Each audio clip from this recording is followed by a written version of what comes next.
Hey, it's Tatyana for Urban News, and I am here with the GOAT, Cari Champion. How are you doing today? I'm doing well. Thank you so much for having me, Tatyana. Thank you for being here. So I am just ecstatic right now because I feel like you are what young black women, young journalists like myself want to be. You are the goals. Can you talk a little bit about your journey and kind of what got you to this point? Well, I did exactly what you did, except I didn't even have somebody holding the camera. That's my cousin. Shout out to my cousin. Shout out to family, right? Yes. Because I didn't have a cousin holding nothing for me. I was a one-man band, carried the camera, the tripod, the whole nine, sweated my way through West Virginia. That was my first job, and I fell in love. And all I can say about my journey is that I love what I do. No matter how hard it is, no matter how difficult it is, when I get back up and I go to work every single day or every single moment, it's because I love what I do. And it's cliche, but it's true. So my sole purpose is to make sure brown girls like you win. You know what I mean? Yes. If you see it, you can believe it. If you can envision it, you can believe it.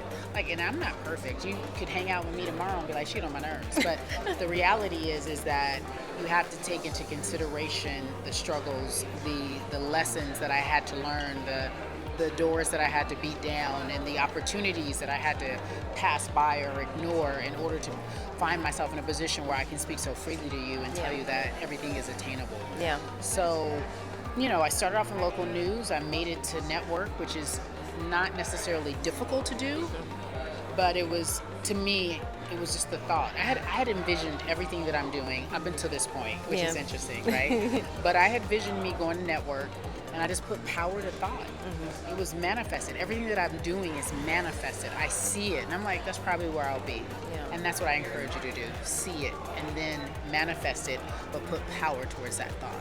I'm going to keep working on that for sure. What do you think is one lesson you wish you would have learned sooner rather than later? To control my temper, my emotions.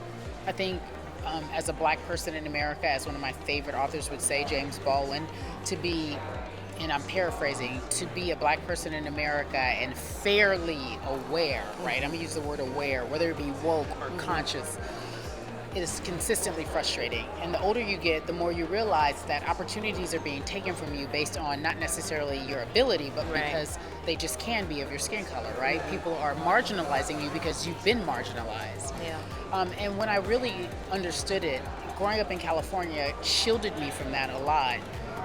And when I really understood it, I was frustrated. And then it is at its core, right, it's full circle because I'm a journalist. I want to give a voice to the voiceless. Mm-hmm. And I felt voiceless. Mm-hmm. And it would come out as frustration.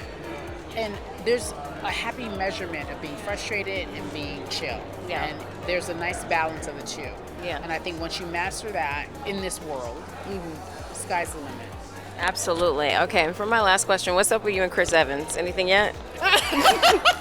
Nothing yet? I'm like, Chris, look at that. Listen, she had me thinking, I was like, who is Chris Evans? Well, nothing yet. I will tell you, he is my friend, and there's nothing going on romantically, but I did let him know that I would do that on the show and tweet about it, and he thought it was great. Okay. So I gave you the insight on that. I love it. I love it. Okay. Thank you so much. Good luck, honey. Thank you.